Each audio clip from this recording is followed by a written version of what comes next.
It's Public Domania 11. It's Amigos, episode 356.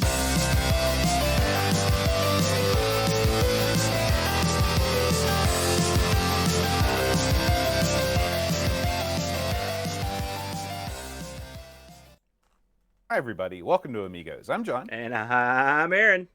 And today, Aaron, we're going to be talking about two public domain Amiga games, although one sort of skates the edge of public domain versus commercially released. And sort of almost kind of unreleased. It's in that because it depends on where you go, but we'll get into that. Mm-hmm. Yeah. You know, Aaron, speaking of unreleased games, this is not directly Amiga related, but I thought you might want to talk about it since we don't really have another format in which we can talk to each other. Marble Madness 2 has finally been dumped after years and years of hoarding and speculation. Yeah. Aaron, have you had a chance to try it out? I have not. I have not tried it out. Now, I have watched it played quite extensively. I used to own the same system board that Marble Madness 1 came on, which I believe was a system, I want to say System 7 or System 2, was one of Atari's attempts at having a arcade machine that had, you could put multiple boards in as opposed to swapping out the whole machine. The one I had Road Blaster. Actually, I've owned Road Blaster like 2 or 3 different times for some reason. And I always wanted a Marble Madness board for it. When you bought the board, you got a marquee, you got a new control panel, and you got the board to go in to plug into the main board. And Marble Madness was the king dong of that system. And Road Blasters was a distant second, and then everything else was, you had a bunch of other goofy stuff on there, Road Runner and some other, and Indiana Jones. And so because everyone loved Marble Madness, I love Marble Madness. I know you love Marble Madness. It's one of the first games we looked at way back in the day. And so this Marble Madness 2, the fact that it hasn't been dumped forever. I mean, this dates way, way back. I remember hearing about it. There's a guy that owned it. I believe he used to bring it to California Extreme, back in the heyday of that show. But they weren't dumping, man. And the thing is, without the guy, you're boned. And there are very few of these around. And there are also 2 different prototypes. There's a prototype. There's a prototype difference. I believe it's in the controller. I believe one is like, one's trackball and one's joystick or something real strange. And I think you're right about that. Some other minor changes. And I believe the one that got dumped, is it the joystick one that got dumped? But I'm not 100% sure. I haven't tried it yet. Of course, now you could, once you get in the MAME, I guess you can sort of configure it how you want. Maybe it'll work. It looks good. It looks like a continuation of the old one with some additional sort of comic effects. The ball gets up and has feet occasionally, and the bad guys do some wacky stuff. But I mean, it looks like they didn't reinvent the wheel too much. Would you be against some sort of personification or an anthropomorphization of the Marble Madness marble into a living, breathing humanoid? Well, I would prefer no. I would rather not do that because I mean, you like a mute marble. It's a lot like Pac-Man. Like Pac-Man to me always looked goofy when they tried to make it more human. I never like in Pac-Land, you didn't like that, right? Well, I mean, I will say the animation they did a better job. Like if you look at the Pac-Man like the cabinet art and stuff when they do that, it's just weird looking. It's weird, bizarre. I never liked the Atari 8-bit version of Pac-Man. The box art on that is especially disturbing. Yeah. He's got these gangly arms and legs. Yeah, and the thing is, they're not in the game. So what are you doing? And then you've got, now if you've got something like, remember Spot from 7-Up, that game? It's funny you mention that because that's going to come up a little bit later in the show. Oh, really? Well, that guy, he was a dot with arms, but it was okay with him because that's the way you always saw that guy. He didn't just show up as a dot, and then suddenly later, after they talked to him for a while, all of a sudden he grew arms and legs. You can't get accustomed to it, so I'm not real keen on that in Marble Madness 2, but I am happy that they dumped it finally. It's funny. What if Marble Madness had a smaller sidekick that was real scrappy and sarcastic? That would be horrible. Enjoy that. What would he be, like a ball bearing or something, or a marble? Yeah, that's it. He fell out of a roller skate. Well, that would suck. I'm looking forward to trying it. It happened right around when I started getting ill, so I haven't gotten to sit down and fire it up. Maybe I'll get that and stick it on something and we'll show it off at Boat Fest. That might be kind of fun. But I guess the Yeah, man. cat's out of the bag. I always wonder why the guy never. Well, I think I know why he never dumped it, because undumped, that was worth, his stuff was worth a lot of money. And I Mhm. always assumed that's why they didn't dump it. But it was always thought that was kind of selfish too, if I'm honest. And Well, I it's haven't you know heard who dumped it. it's a real tricky question because when you've got something like that, presumably you paid for something like that, and you're trying to protect the value of your investment. When you've got something that's one of a kind, you wouldn't want to necessarily do something that would lower the value of it. However, it's not as if Marble Madness 2 in a cabinet is now worthless because the ROM has been Right. dumped. I I mean, mean, what would you do if you owned it? Would you have dumped it, or would you have held oh, on to if it? it was me, I would have dumped it for sure, and I would have made sure that on the dump screen it would be like dumped by Boat of Car. He's the man. Praise him. Let me tell you something. This game was so sought after. I swear to you. I remember on IRC or something one time, these guys were talking about the possibility of a break in, or like some sort of Mission Impossible bit where they'd go in there and dump it real quick and then put it back. I mean, it was all this Right, right. ludicrous talk that presumably never happened. But I mean, people have been wanting to get hold of this for a long time, so it is kind of neat. It would be really neat if someone would take Marvel Madness 2 and sort of make a version for the Amiga. That'd be kind of fun, added bonus. But I'm not You holding my never breath. know. Yeah, you never Stuff know. like that, with the game jams and things like that, Yeah, maybe that'll be the next project. there's the So clarion call, boat right there. that's right. That's right. It's time for another clarion call, Aaron. Why don't you fire up the old gamble train? The gamble train is coming down the pike, boat. Amiga News.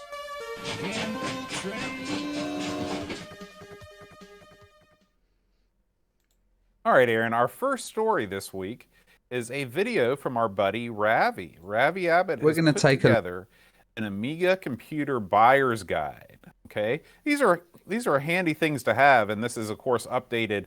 This came out June 12th, so it's less than a week old. What he does is he basically runs down all of the options that you have in terms of, if you want to go with the Mini, if you want to go with a refurbished classic Amiga, if you want to go the Raspberry Pi route, or, something like a dedicated Amiga FPGA, not a Mister, but something that was, that's dedicated only to the Amiga. There's, probably a dozen or so of these solutions. It boggles the mind when you think about all the different ways that you can get into the Amiga scene. And I think that this is probably the best video that's ever been, the most comprehensive guide to, all of the different ways you can experience the Amiga at home. So, have you had a chance to check this out, Aaron? I did watch this boat.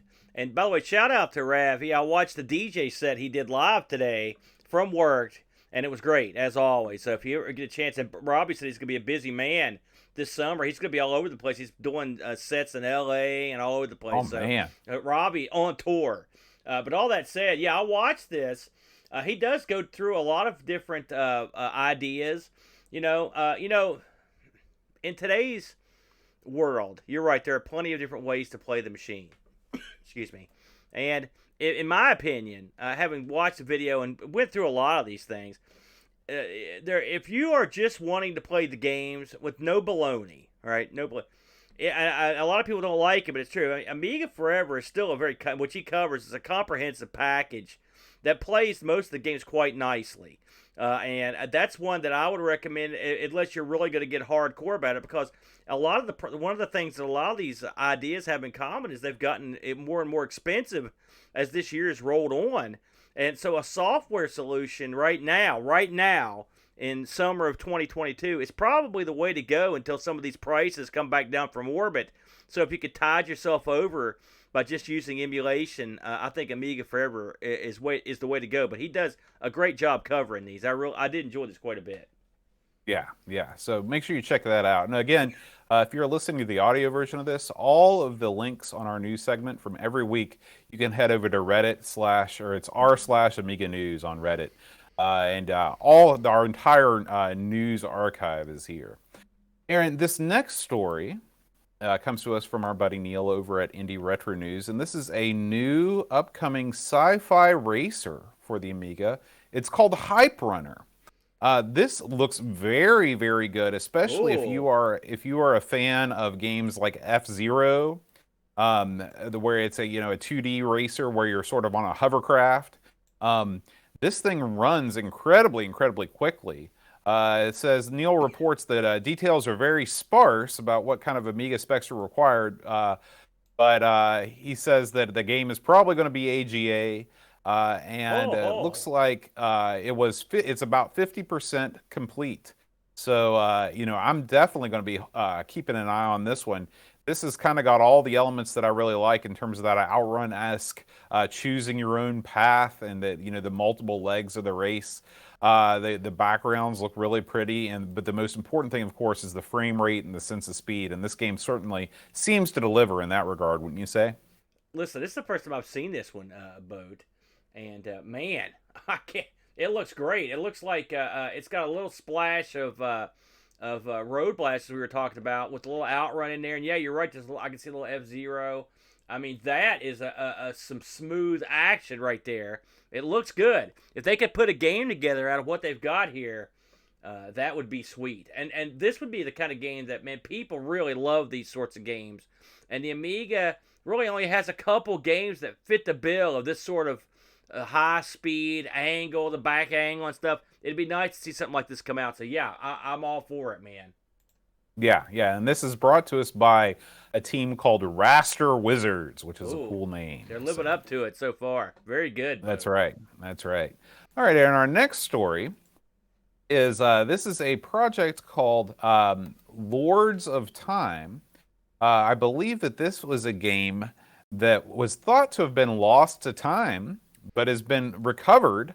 Appropriate. And this is, I guess, Galahad via EAB has reported that the ScoopX folks, who are famous, of course, in the demo scene, they've made available a new and unreleased Amiga follow-up to the Lords of Time called Riemel Black Prophecy. This is a 3-disc Amiga game, and it looks to be it's sort of like it's a combination dungeon crawler with sort of top-down Ultima 7 like overworld scenes. It looks very impressive in terms of the first person scenes move pretty smoothly, and I haven't Oh really yeah, seen a that's lot of nice. Amiga games that have this top-down isometric viewpoint where the fidelity is super high. A good comparison might be a game like Lord of the Rings or something like that, but this certainly looks very interesting. I think I would have Looks stayed in that upper style you were talking about. right. I think that looks great. I mean, of course, it does also have the stuff that you love, the tile by tile move forward button dungeon gimmick, but the above world thing does differentiate it. It might be interesting, Boat. Yeah, yeah. And so if there's a link over here off Neil's site on the games that weren't site that gives you a whole rundown of how this game was recovered. And this was originally supposed to have been released in 1994. And so it's definitely worth checking out just to see the story behind the game and how it was recovered. So Three big discs here props to all too. those guys. Yeah, and Yeah. while we're at it, big props to Neil over at Indie Retro News, who takes care of us anytime we need to know what's coming out game wise. So thank you very much, everyone. I'm sure everyone knows about Indie Retro News, but if you don't, for the love of God, go check it out. It's great. Yes, yes. And finally, Aaron, our last news story of the day is AmiTube. AmiTube is a YouTube client for all Amiga systems. No Okay. kidding. Okay. Now, you might be wondering, how does this happen? How does I this happen? I am wondering Well, that actually. what happens is, I guess you have your Amiga hooked up to some sort of, networking device. Uh huh. The videos are downloaded and then converted into Commodore's Oh video yes. format CDXL. I actually saw a Okay. little snippet about this a couple weeks ago, and yeah, that was the kind of that's the elephant in the room. You've got to download the videos from YouTube, and then you convert them, and then you can watch them. So I Right, mean, right. still, that's better than nothing. Yeah, yeah, and the new update has added what they call Fancy List, Aaron. This is a new list Bam. function where the video's title, description, and thumbnail are displayed directly in the list. So you can browse the YouTube archive more effectively. That's the way You you know, like to Aaron, do it, Boat. Fancy that style. that's right. That's right. There's a link to a video here, and they spend a lot of time talking about how the fancy list works. Uh, is this really going to be how you're going to want to watch YouTube? Probably not, but it's a cool trick that your Amiga can do, and it's just another for people that like to tinker and people like to push the limits. I can see how this is just sort of a neat little project that you can fire up and maybe play some YouTube videos off this in the background. I assume that for anything audio wise, the compression probably doesn't affect the audio that much. So if you've got a favorite, one of those lo-fi music playlists or whatever, you can fire up one of those and have it play while you're working on other things. It's a neat thing. Do you think you'll ever run YouTube on your Amiga, Aaron? Not just no, but hell no, Boat. I used to have one of those Sansa MP3 players that had a little wheel you spun to go through the songs, and it had Uh-huh. a little screen, like a postage stamp size screen. And I distinctly remember converting videos over to watch on this tiny little screen.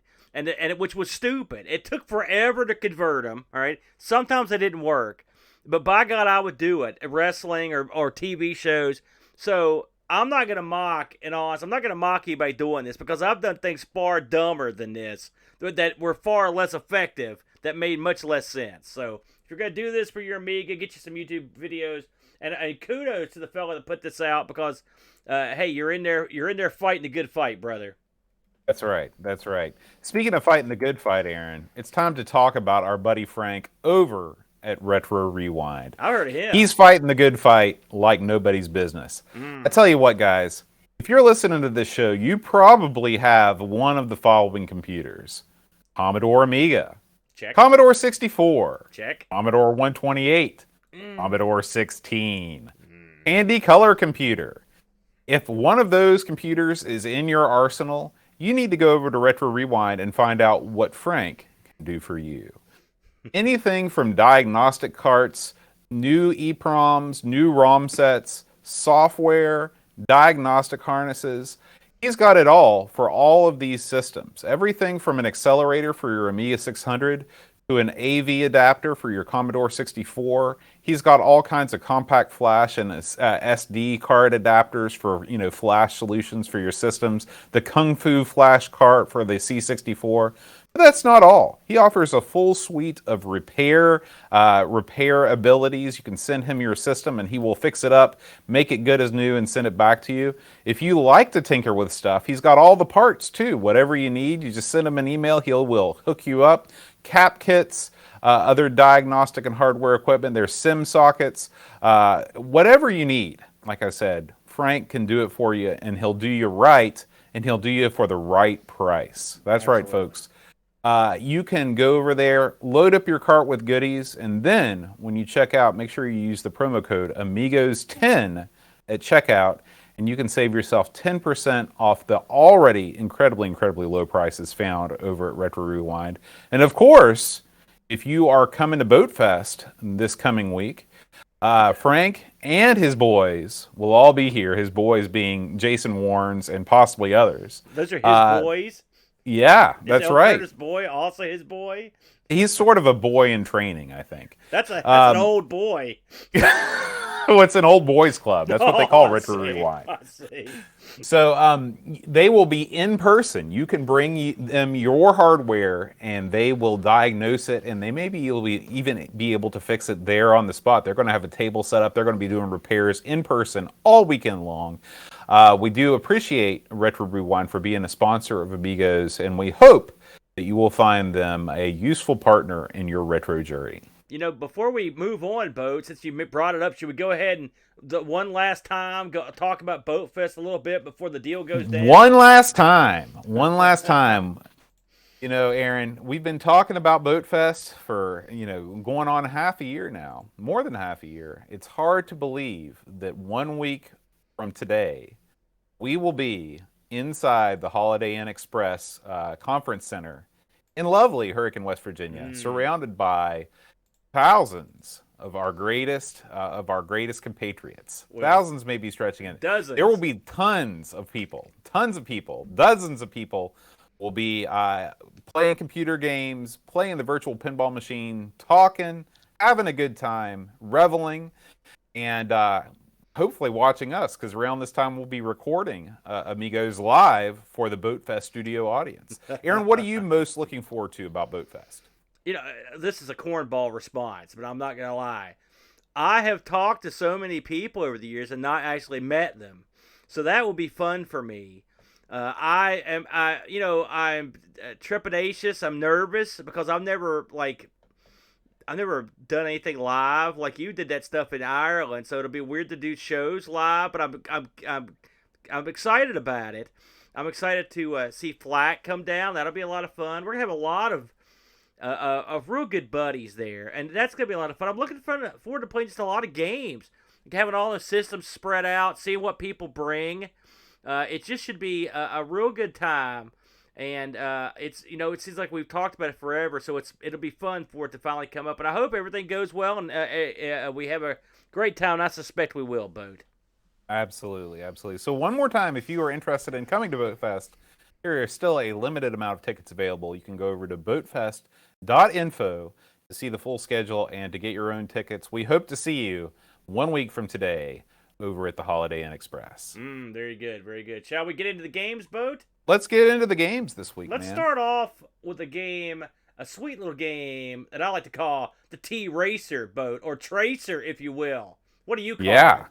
I call it the T-Racer. T-Racer! I like that. T-Racer! Now, I got a question for you, Boat. I loaded this up and played it, and I don't know why is it called T-Racer, Boat? Unknown. Okay. I could not find any information about why they decided to call this game T-Racer because it is not a racing game. No, it's not. It's a straight up horizontal shooter. It's a shooter for days. So T-Racer released for the Amiga in 1994, Boat, published and developed by an outfit called Virtual Dreams. This is all they ever did, according to all of our usual haunts. Designed, coded, and worked on by a fellow named Alberto Longo. He worked on another game called Breathless that came out in 96, which I've never heard of or played. Breathless is supposedly the very first 3D first-person shooter. Really? All Amiga fans think this is true, In whether it 96? actually is or not. Yeah, listen, I'm just telling you what people write on Lemon. And the music for this, I want to make sure I mention this fellow, and I'm going to try to pronounce this, Boat. Here we go. Pierpaolo Di Maio. Because I thought the music of this was pretty rocking, if I may say. In fact, I thought it was darn good. So, what is T-Racer? Well, as Boat mentioned, T-Racer is a game where you don't race, but you have a ship, and you fly missions, basically, which means get through levels. You basically go through levels shooting. It's a game that, like we've seen a million times, you've got a ship, there's a lot of aliens, you're fighting in front of a background, and bad guys come in, you shoot them, you're going from the left to the right, you've got control over your ship to pretty much go anywhere you want on the screen, and your ship comes equipped with a shield, it comes equipped with a stealth device, if you will, and it also has the ability to be augmented, allegedly, with these awesome weapons.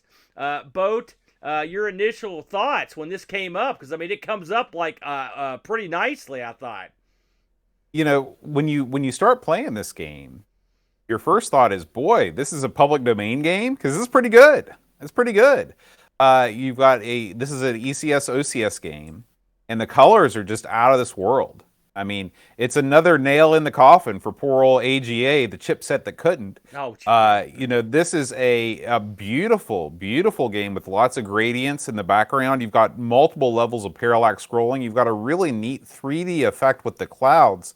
I don't know if I've ever really seen anything like this before. It's almost like the sky is kind of whirling above your head.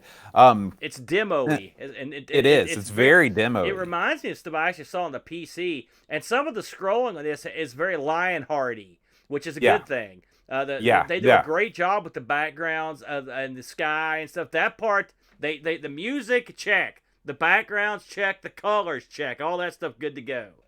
Yeah. What you discover in this game that's somewhat different than a lot of horizontal shooters is that there are no enemies that only take one bullet to kill. All of the enemies take multiple bullets to kill, and that sort of that was the first sort of clue to me that things were not going to go as well as I thought with old T Racer. This game gives your classic.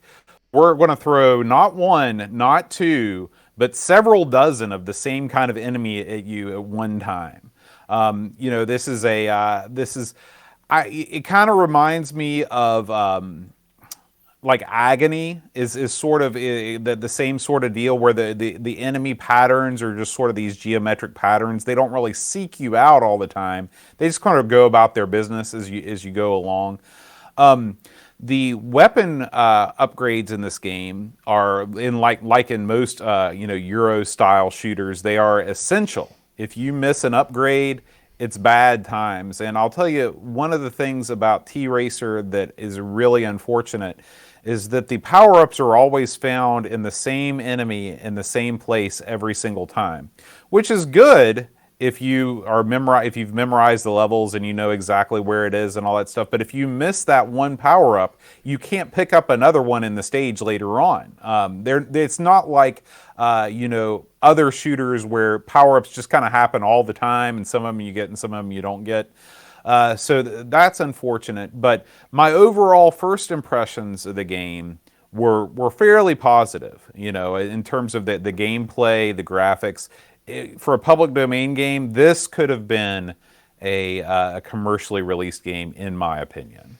I'm gonna, my first impressions were very positive as well. Of course, like I said, the parallax always gets me, and this was done by someone who had some jack. All right, this is '94, so a lot of the juicy programming nuggets had been expunged from the Amiga at that point. So you're gonna see some more advanced stuff.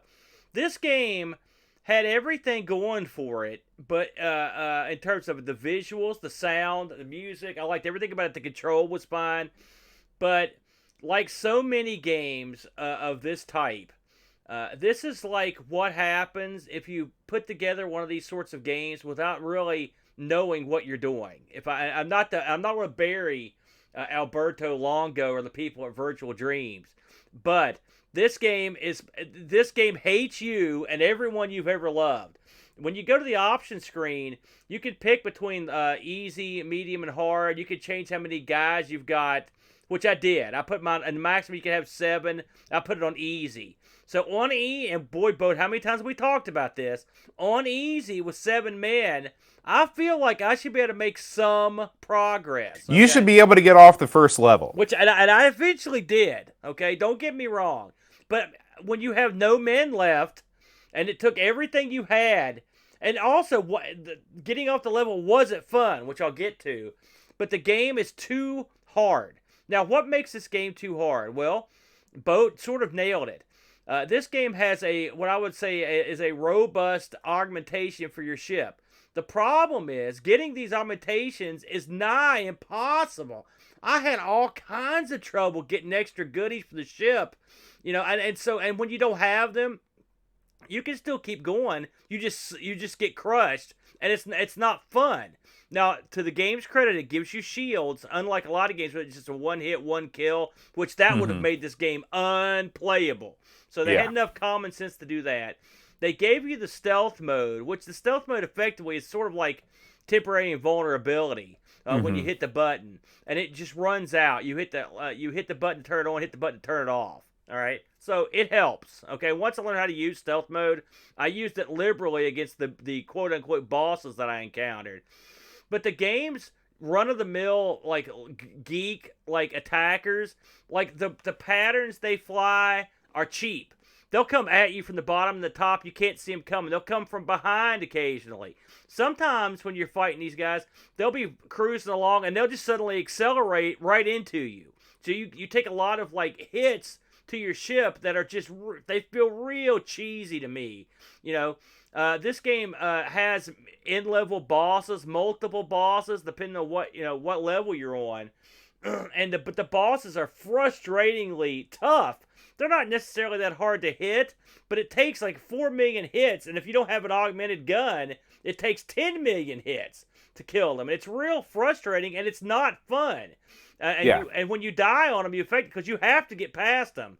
It's not like Alcon. You have to get past every boss. The problem is too the thing that makes the bosses so frustrating is that you get to the boss and you're wearing them down, you're wearing them down, you're wearing them down, and the boss makes a run for you. It essentially launches a kamikaze attack, kills you and the boss. You die, but the boss comes back, and you've got to do it all over again. Yeah, and these bosses, that's their MO.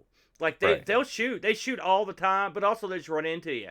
There's another. I mean, I only got to the second level of this game, and I didn't do it often, and I used save states eventually. This is one I could tell right away from reading some comments. I'm like, okay, this one I've got to have save states on. So I went over to to Amiga Forever and played this one. And you have to use the save states on this because, I mean, I did. Now, better players than me might have better luck. I did not have very much luck with this one. And the thing is, but I wanted to like, there's a lot to like in this. Even the generic enemies in this they're not like super generic like in like Menace or something. They made an attempt to make these guys. They're not great. Don't get me wrong, but they're like. But they're not the worst. They're second. They're second from last. Let's just put it that way. They made an effort, and of course we didn't see everything the game's got to offer because we didn't get that far into the game, and I couldn't find any way to cheat on this. I don't know if you did. I'll tell you, the one thing that we need to spend some time to talk about are the bonus stages in this game. Yes. You know about the bonus stages in this game? They're very they're very unusual. Now I never got to the bonus stages, okay? But when I was watching the playthrough, at first I thought I was watching a different video. I thought that something had happened. I'd hit a button because what happens is the screen goes blank. It fades out. When it fades back in, you see what looks like a knockoff Game Gear on the screen. Okay, it looks just and like. You play this bonus stage in the screen of a Game Gear. Okay. And it's your basic sort of trench run like affair. You've got wireframe graphics, and you're piloting a craft in the first person, and you're basically trying to avoid the walls, which are transparent. By the way, you just kind of have to know which part is the wall and which is not. This could have been kind of a fun game to play on its own. It doesn't look fun, though. Watching the guy play it looks horrible. I'm not sure why they decided to put this as a bonus level in the game. It's so much different. When you finish the stage, when you die, your score is based on how many walls that you've passed. There's something called bonus walls, or I'm not sure how that works. But anyway, it's something. I mean, if you're playing a bonus game, my favorite bonus games are the kind where you're playing like a challenging stage in a Galaga, where you're still shooting stuff, but you can't die, and you've got fun patterns from the enemies, and then at the end of it, you get a bonus. Like that's my idea of a shooter bonus stage that works. This is just like another level of frustration that's different than the frustration you're already facing. It's definitely not a breather like a bonus stage in my mind should be. I'm going to give them a little credit on their cleverness on this boat. Now, I also never got to that level, by the way, and I was surprised to see it come up. So I'm watching the demos I watched, and clearly we're watching Zudaz, who is a stud, and like Zudaz was wrecking himself left and right on that bonus level, so it doesn't look like it was very easy. Clearly, they could generate that little tiny screen, and so they thought they'd get clever with the Game Gear. And I will say that I found that amusing. And that's the kind of thing you'd only see on like a PD game or something where they try something like that. But I think it's cute. And I will say they even thought ahead, and in the one of the options you can pick is how you want the controls on the bonus game to be, whether you want them to yoke style controls where you want to go up for up or up for down. So that you do have that option. But although the way that thing was going and the size of the screen, I don't think it would matter a whole lot. Yeah. But this is, what? Listen, you're right. This looks like a lot of commercial games we've tried. And it seems like there's a whole bunch of content here. I mean, if you go through to watch this thing, there's a ton of different screens. There's tons The of levels are background. all the levels are different. I Yeah, mean, there's different bad guys. mhm. But it's just we've seen it so many times. Here we are. Let's repeat ourselves. No one can play these levels if there's no physical way they can get there. This game is hamstrung. They hamstrung the game themselves. I would love to have seen like an Alcon style upgrade system or something that was, and with more upgrades. I mean, you've got to give more upgrades out, and you've got to make them more obvious. I mean, like at the end of a level would say I missed 2 or 3 upgrades, and I'd have no idea what it was talking about. I looked for every upgrade. I was like, where did I miss these at? I kept looking. I'm like, my God, I missed 4? Where? Because they're not what you would normally encounter to upgrade a ship. They're just not. And there's no reason why they're not. They should be. You want the upgrades to be plainly obvious, because otherwise the people playing the game are going to be like, wow, I couldn't upgrade my ship. I'm getting murdered. This sucks. Is it just me, Boat? It's not just you. It's not just you. But you know, again, we go back to first principles of game design, and it's like how you want your game to be challenging, but you don't want it to be punishingly frustrating. And this is a game that there's definitely people we're watching people play it now, and they're doing pretty well. But it's a game that, to me, it's another example of a Euro shooter that's just too hard. If someone can provide a nice crack that lets you have all the weapons all the time, this would probably be a lot of fun, But because like I said, clearly these guys were skilled. It's a shame this is all they did, because for the most part, because they did Breathless, the first person shooter for the Amiga. Some of the guys did, but not all of them. But my point is this right here could have been something that everyone talks about, and it's not, and there's a reason for it. Because I'm assuming you never heard of it until this week. I know I hadn't. I may have played this on stream like one time. But I mean, it's just at the end of the day, it's just for me. It would be interesting to know too. These guys are Italian. If this is the first Italian game we've ever covered on the Amigos, because you don't really hear a lot of stuff coming out on the Amiga, from Italian developers. It's absolutely not, because that fighting game I like, the Spirits one, that was from Fighting Spirits. That's Italian too. Yeah, and okay, also cool. I think there was another one that was Italian. Did an Italian team do Panza? Maybe, I'm not sure. I know Laura sells.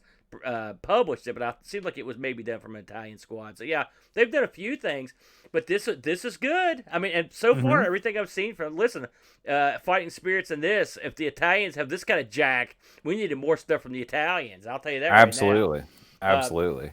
So I looked up some scores on this. Now this puts it in perspective too. This is the kind of game, from face value, you'd look at it and think to yourself, man, this thing probably reviewed real well, right? There's only one review, which is the Lemon review, but the Lemon people give it a 6.29. Not an unfair score, because of the way it played. Did we get any Discord action on this?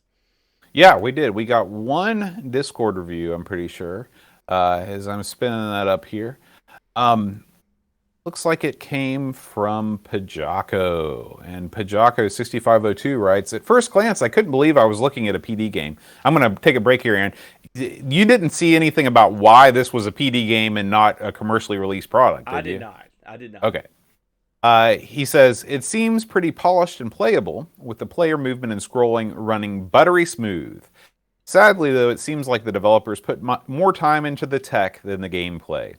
And whilst the graphics are top-notch for a PD game, it's lacking that special something to make it a true classic. The action heats up fast, and some enemies seem to take too many hits to die. Power-ups are too far and few between, and whilst the game informed me I'd missed some, I had no idea where they were. Graphics and sound are nice. Music and effects would have added some coolness to this one, but it seems par for the course for Amiga games.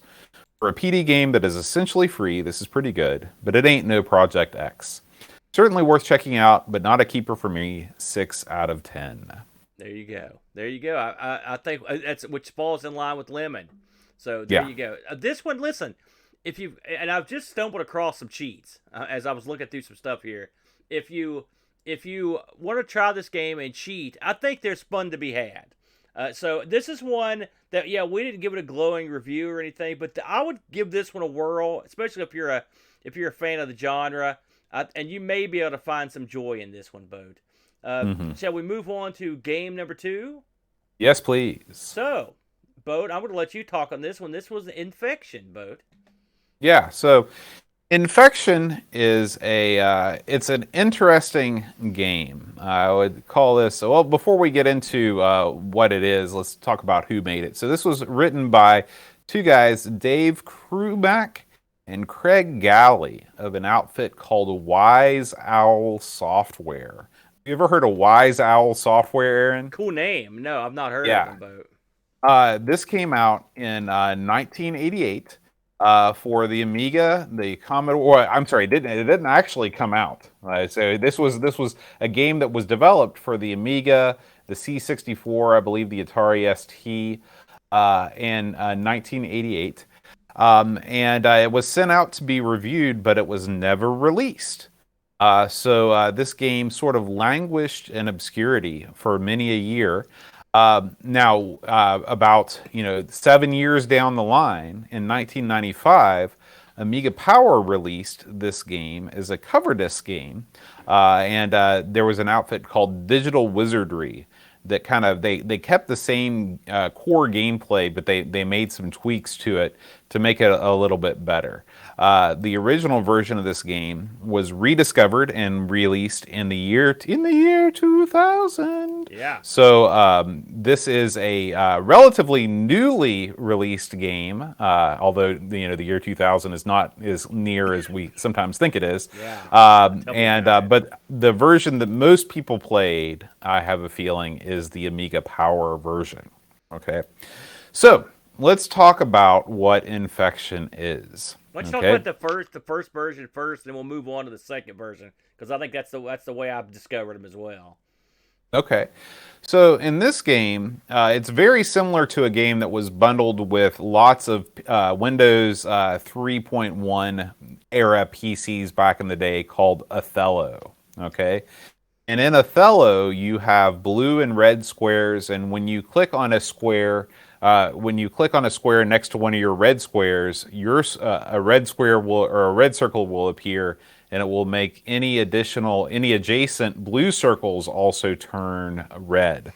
The idea behind Infection is the same. You're basically trying to take over the board by making all of these circles your color, whether you're playing red or blue or purple or green. Infection, as kind of sent out for review, the sort of unfinished version of Infection, was only a two-player affair. You could either play red or you could play blue.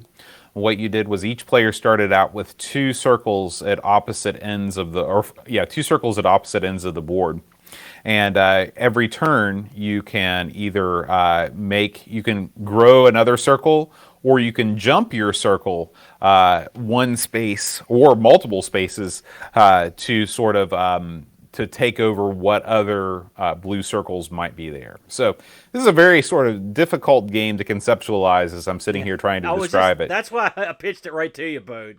But if you just think about a grid full of circles, and you're trying to turn all of the circles your color, that's what Infection is. Yeah. Okay.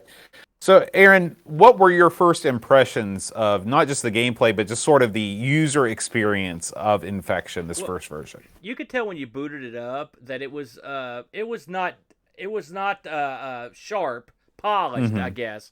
You had some options in terms of you could set the board up to turn timers off and stuff.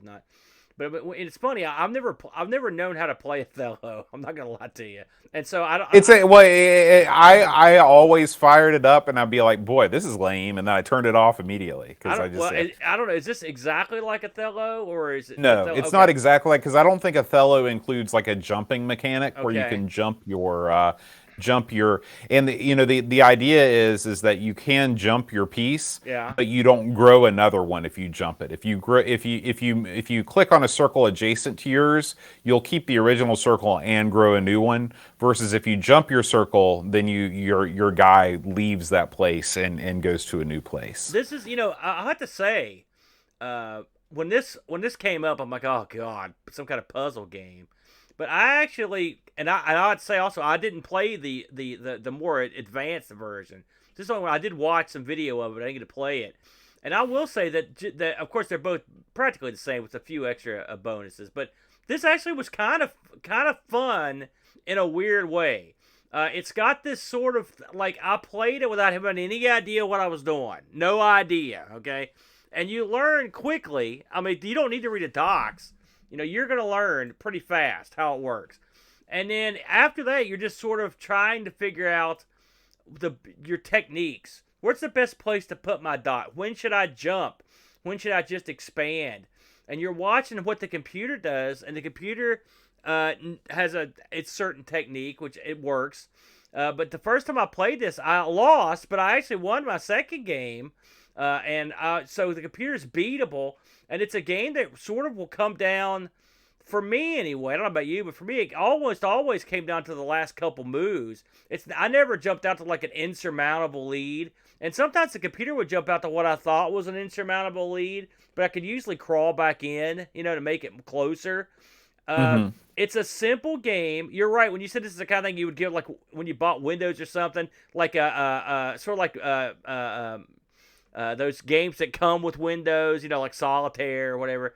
You could easily, I could see this just being a little desktop distraction you would get to play in the stage that I played it in. But I enjoyed it. I thought the sound was good. I mean, the animation for what's there, which is just basically a little blob moving around. But it worked. Everything was serviceable. I kind of dug it. It's not what I'd pay big money for, but I mean, I sort of enjoyed this boat in a weird way. Yeah, yeah. Well, this game actually has a pretty lengthy legacy. Okay, so what happened was these guys, Dave Krumak and Craig Galley, they programmed the original game Infection. For whatever reason, they decided not to release it themselves, and instead they sold the rights to the Leland Corporation in 1990, and this was actually produced as an arcade game called Attacks, Ataxx. Okay, Okay. and the same kind of conceit of the game is the same. The only difference is that your turns are timed, and of course you can turn on the timer in the arcade or in the home versions too. But other than that, you have the same sort of board makeup. Now, I will say that you can make some variations of this game by changing the board coordinates. You can set up like a randomly selected board. In fact, you can actually see like the seed numbers of these boards, and they'll basically put gaps in the board in different patterns to make the game more interesting. So once you've kind of mastered the original, where it's just an open empty grid, you can add length to the game by making the boards different. The game, of course, ends when you've got the board is completely full, and it's either you've been completely eliminated or just your opponent has more circles than you do. This game also was licensed to the 7-Up Corporation and was released as Spot the video game. So it's quite interesting that we were talking about Spot earlier in the show. When I first started playing Infection, I had a hard time with the mouse movement because it seemed to me that you couldn't just like click where you wanted to go. Instead, you kind of had to do this weird thing where you click and drag, and I don't know. I was getting weird sort of results, and I was like, you know what? I'd read that Spot the video game on the Nintendo was the same as Infection. So I kind of learned the rules by playing Spot, and I will say that playing Spot is a lot more fun than playing Infection because they've added interesting background music in between moves. Spot animates in a cute way. It's just a better put together package. But when I returned to Infection, and then I later played the Amiga Power cover disc, they really made the game a lot more fun to play. I will say I had no problems with the original in terms of movement. Okay. So okay. They made the game a lot more fun to play. They give you an opportunity to just like click on your thing, then click where you want to go, and you'll go. Now, you can't make as many, like the jumping mechanics seemed a little bit different. Like you can't jump as far And I still was never quite sure about, how the jumping mechanic was supposed to work ideally. But I know that there were definitely times where I could jump in the first version that I couldn't jump in the second version. The Amiga Power Cover Disc also came with like a power up, or not really a power up, but like a wild card spot where you could jump on one of 4 positions on the board, and it would automatically turn all of the circles in a vertical and horizontal line to your color. That would And you really think, that really is a game changer. Those things, and you have to use them. You'd have to use those at the right time. I was watching right, this, because and wow, this I is was like, cool. man, I'm going to use all these right away and dominate, but that's not how it works, Yeah. because then the computer just, it knows what to do and it kills you. But I will say that this game is winnable. I also was able to win in both versions that I played. I was never quite sure, my brain doesn't really work in this kind of a way. I always found like whatever move I made was the wrong move, and the computer would capitalize on it. But it is an interesting kind of setup. I never learned how to play Go, which is, you're surrounding, circle pieces with other pieces and stuff like that. And this may be like, Go for babies. But I thought, it's a quality puzzle game. One other thing that I read was that there is on the CD that came with the Seventh Guest. It was bundled with a game called the Microscope Puzzle, which is just another version of Attacks. So this game has been in many different guises over the years. I like the idea of a 4-player version of this. This to me seems like it would be fun to play with the boy as well. Like you could, any age I think could play this, because I wonder how much. I'm sure there's someone that could really lay in the strategy on this, but I think most people are going to just be like me and just try their best to try to go somewhere good. And those kind of games are always fun to play with like kids and stuff, because anyone could win, and the second version this looks quite nice. I mean, they've expanded on everything that was good from the first one. They've cleaned it up a little bit. They've added the energizers things, which that changes the strategy a lot. So yeah, this looks good. This is probably the one to go after. I would wager boat. Yeah, I agree wholeheartedly. What did you think? I mean, would you recommend this one? Yeah, absolutely. I think this is a cool puzzle game. It plays great. It looks fine. It's kind of fun to watch little blobs kind of blob out, and cover the other things. The scoring system is easy to understand. There's music. So, it's a quality puzzle game. And again, I'm going 2 for 2 on this edition of Public Domania. These are both games that could have easily been released as commercial products. Yeah, I agree. Believe it or not, this one I actually got some legitimate reviews.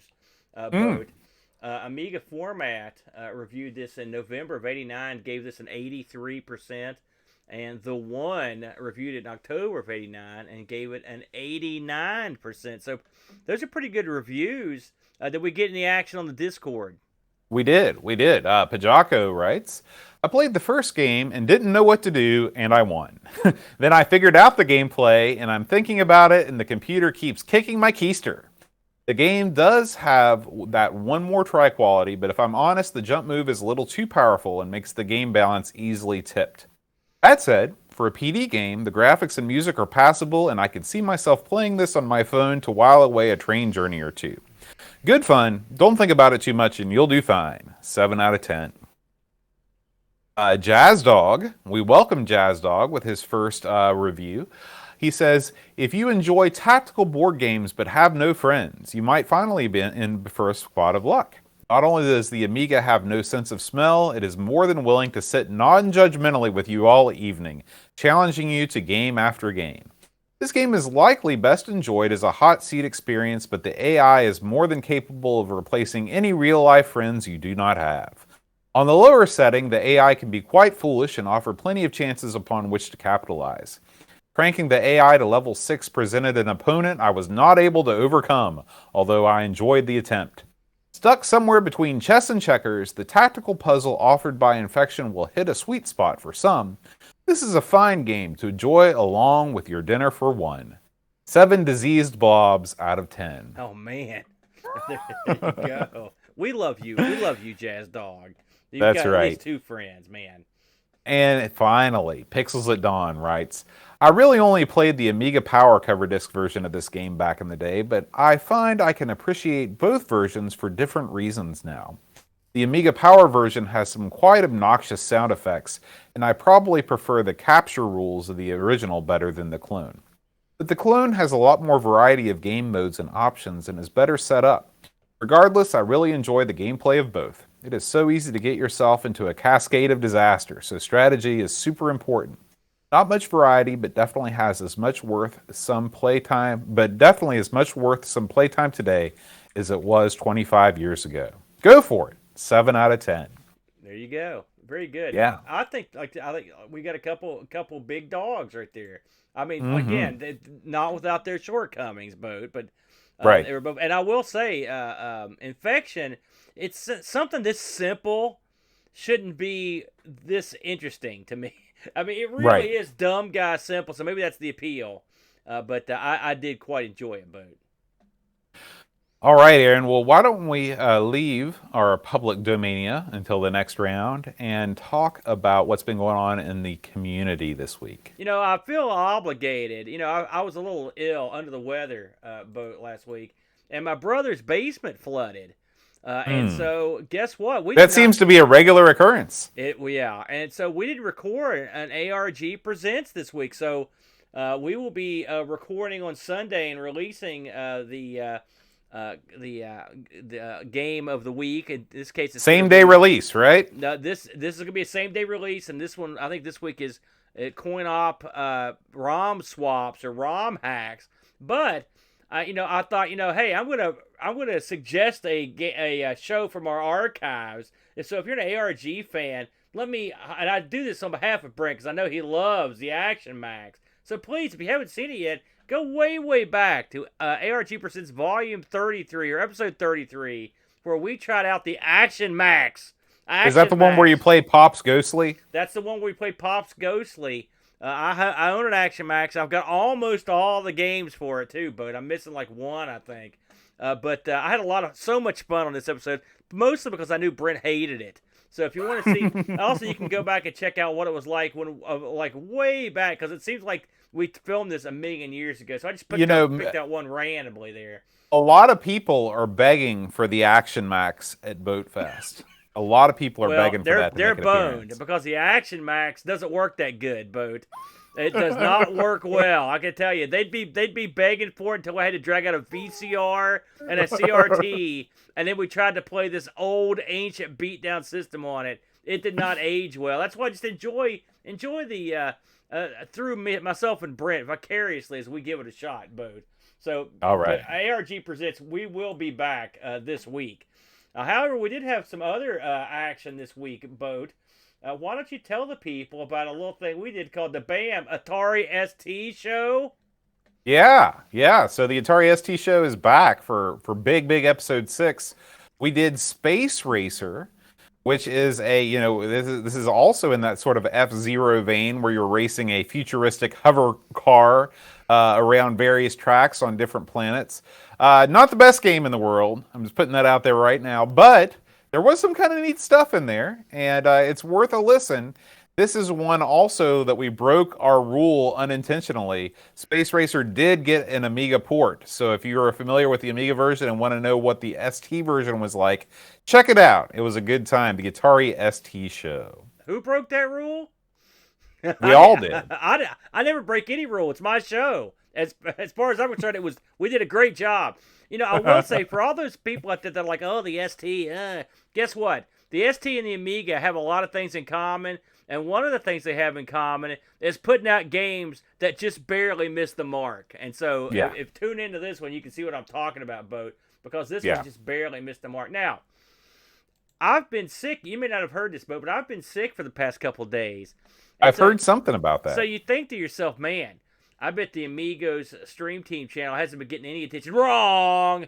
And there's one reason for that. It's a special man that I call Mr. Rob Flack O'Hara. And he has put out a couple big-time winners this week, including one he forgot to post last week. First, Sprite Castle that he streamed last week that he's just putting up a couple days ago. He plays basketball games. This was in line with the NBA Finals. By the way, congratulations to the Golden State Warriors. I want to mention this, Boat. You know, the Golden State Warriors were a league-wide joke for decades. I mean, and the Lakers were there, and so no one gave two craps about the Golden State Warriors. You know I'm right. And now, there's Golden State Warriors. They're coming out of the woodwork. I'm seeing people and wearing their hats I mean, and they've really turned into America's team. I mean, they're like the Cowboys of the NBA. No. Everybody loves Steph Curry. Yeah, except they win. But the point of the matter is, that is one difference. You're right about that. Don't come up to me with your "I'm a Golden State Warriors" crap, because no one's a Golden State Warriors fan until the last couple years, because they were the league joke, league joke. So I want to get that out there. But congratulations to them anyway. And once again, my poor Celtics came up. At least short. they made it. They made it to the finals. Yeah. You know? Anyway, Flack comes in and gets a couple games, including some NBA Jam on the PlayStation. And then he switches over to some of this EA NBA 97 of all things. It's a shame he didn't play the best basketball game of all time, which is actually Pinball Adventure for the 3DO. If you'll recall, that guy's career was shamelessly ended. And he had to go into pinball, and he was horrible at that too, I might add. So, but yeah, check that out. And then Flack double troubled it this week because, bam, I didn't get to see this one yet. This is games on the GameCube, and I can't believe it, man. We don't get that much action on here. It looks like some Mortal Kombat. I looked at Flack's background. Did you see the work he did on his area back there? It's it's like museum quality action. He posted a picture on Twitter, and it was off the charts. I mean, the stuff in his house is like a museum of retro gaming and nostalgia. Lunch boxes, Star Wars figures, God knows what else he's got in there. But this time out, he decided to fire up the old GameCube. Looks like he's got Wii/GameCube, so I'm assuming he's doing the old gimmick boat, where you sort of do certain things to your Nintendo Wii to get it to play. I've heard it can be done. Oh, it can be done, brother. And he's playing the god-awful 3D Mortal Kombats, and I think we could both agree that those are crap, boat. No good. Any thoughts on the 3D Mortal Kombat? I've had a very passing go with the 3D Mortal Kombat, and it should have stayed 2D. And they realized this because they only make 2D Mortal Kombats now. Yeah, and then he also looks like he had to go at Need for Speed Carbon. I actually played this on the GameCube. Now, it's funny. I was looking at, I'm an Xbox Game Pass subscriber. Me too. Okay. Yeah. And I was looking through the list of games, and there's like 1 billion Need for Speed games. Yeah, because they're invented EA. That's why. Right. And it's just like, I don't know which one to play. Give me one Need for Speed game so I know which one to do, not 20. So I didn't play any of them. I'm going to give you one, okay? All right. The original Need for Speed Hot Pursuit. That was a great game. It came out like, I don't know, it's retro as hell. It's old school, right? Well, there's one. I'm looking at it right now. It's been remastered. So I will play that one. There you go, remastered. I mean, you know what that means to me? That means the download went from like 10 meg to like 20,000 gig. That's the one thing about having the Xbox Pass or whatever. Mm-hmm. It's like, okay, time to sit around for 8,000 hours. This downloads. It drives me bananas. Right. Anyway, with all that said, watch the Flax and play some, I guess, more modern fare on here. Looks like he finishes up with some tennis. Now, I can tell you right now, this looks like the Sega tennis game, which is solid gold money. I love that game. So that looks like good stuff. I'll be watching this a little bit later. So check out Flack on the Amigos Stream Team channel. What? You haven't subscribed to the Amigos Stream Team channel? Are you a madman? There's going to be all kinds of crazy stuff coming out on there. And hopefully, this week, I'll be introducing some of Happy Coding's coding seminars on their boat. Oh. And these are going to be awesome. Happy's been putting them out. He gave me permission. I brought him on board here. So hopefully this week he's got a couple of them in the can. And now that I've got I now feel good, they'll be going up boat. That's all I got. Sounds good, man. All right, Aaron. Well, we did not have a Patreon song challenge last week. We did the Micro Machines challenge. Yeah. And I was just over, I can't even remember. I think I was just over 3 minutes. It was something like that. Yeah, 3 We're going minutes to do and that 1 again second. another week. Yeah. We're going to do that again another week. We're back with the old school, Aaron. The old school Patreon I'm just song recovering, challenge. Boat. I want to make that abundantly clear. Well, you better head back to the sick bed because I got a great song here that I'm gonna perform. Once again, folks, if you enjoy Amigos and you would like to support the show, head on over to patreon.com/Amigos podcast. You can become part of the song. You can become part of the Discord. You can become part of something. It'd be like awesome. Jazz Dog too. He just That's rolled right. in. Be your That's own right. Jazz Dog. So, if you know the name of this song, please send me an email at john@amigospodcast.com, and I will announce you as a winner on next week's show. If you're watching live, first of all, hello. And second of all, please email me. Don't put it in the chat. Keep it fun for everybody. Here we go. Jazz Dog, Daniel, James, Miller, Ottie, Bumface, Pooh, Hands, Chris, Edwards, Petzel, Alarm, Albert, Kemp. We like what we like. Mr. Chippy, the Prize, Herman V, Wonderly Chisholm, Mark Richardson, David Hearn, Ram OK, David Terrace, Jude Carlos, Matthew Mobius, Phantom Magnus, Seth Yates, Alistair Fiend, David Z, George Rosansky, The Amiga Show, Daniel Krabs, Super Famikin, Crazy Loomis, William Bitter, Scar, Heavy System, Bundy Frag, Lord, Mark Byland, Olaf, Hope, Alien Breeder, Dave, Velociraptor, Cowbird Boy, Daniel Williams, Luke, Hudson Bomb, the Bass Frodo, Winnell,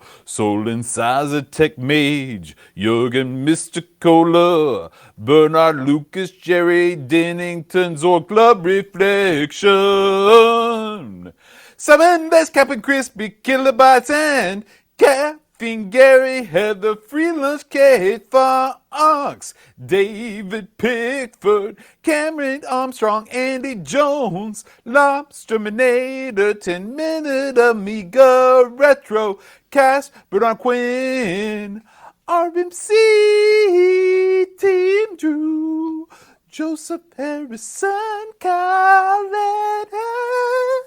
Rob O'Hara, Matthew Larimore, Andy Craig, Shanto, Buck, Big Roland Burke, Andrew Monk, Show the Zombie, Liv Killan, Alan Kebab, Chico Taylor, Lord, John Marshall, Matthew Perron, Rick Get a Rocha, Creepy Dead Boy, Figgy, CTZ, The Slow Norris, Stefan Sorgard, Mortensen, Edvin, Helen, Christopher Hassel, Chris Folds, Orange, Giroux, Graham Bebke, Adam Battersby, O'Brien's Retro and Vintage, Gary Hucker, Paul Harrington, Duncan Styles, Tate from the Crib, Josh Nat, Adam Bradley, Jonas Rulo, THT, Daniel Bingston, Darren Coles, Jason Warnes, Pixels at Dawn, and Kjolbjorn Barman.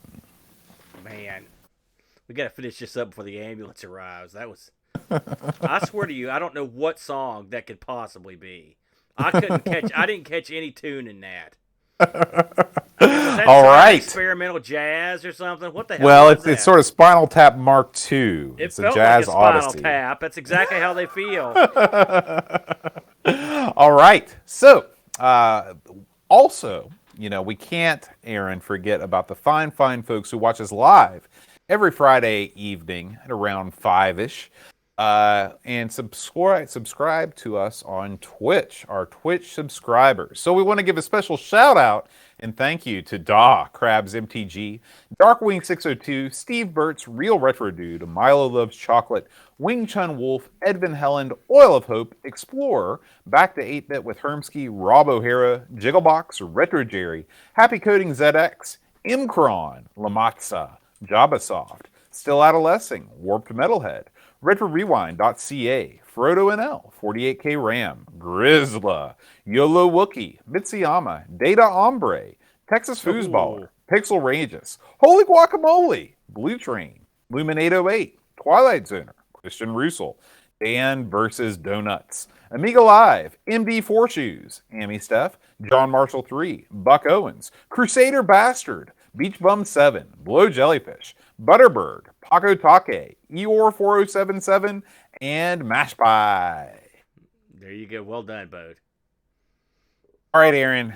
Next week, we you are going to ready? be live for Yes. the very first time from Boat Fest. What are we going to be playing? You know, before I present next week's game, all right, because I mean, it was just presented to me just earlier today. This wasn't a gimmick. This is random draw. Next week would be our usual retro episode where we go back and check out a game that we reviewed long ago. And Boat, Second look. thank you. I didn't know the official gimmick name. Boat, I'm very excited. I'm going to full cam. Here it is, everybody. Dun dun dun dun dun dun. Bam! Brrr! It's Lionheart. That's what he does, Boat. Brrr! That's Lionheart, y'all. Lionheart. I love it. Thank you, voters, for taking care of me. Brrr! Look how mean he looks, Boat. He's gonna bite you. It's gonna be awesome. We're gonna be reviewing this. What are the odds?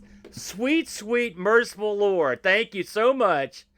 Because we're going to be reviewing Lionheart live in front of a studio audience next week at Boat Fest and next week on the show. So I'm very, very excited, Boat, for that. It's just icing on the cake, brother. And remember, if you are coming to Boat Fest, please prepare a review. We're going to bring some people up to the microphone to give voice to their thoughts on Lionheart. I think his name is Mr. Hart. First name Lion, second name Hart. Yeah, you better call him And Mister. You don't want him. He's part of the Hart Foundation. I don't know That's if you right. knew that or not. Jimmy Hart's his manager. So we will see you all next week live from Boat Fest in It's going to lovely be awesome. downtown Hurricane, West Virginia, with a crowd of dozens. It's going to be out of this field and off the moon and under the charts. Boat, you are All a those natural things. pitch man. Out of the field and all. It's going to be awesome. Just say it, awesome. It's going to be fun. It's We'll gonna see be everyone there. And if you can't be All right, there, guys, we'll see you later. then. Until then, adios.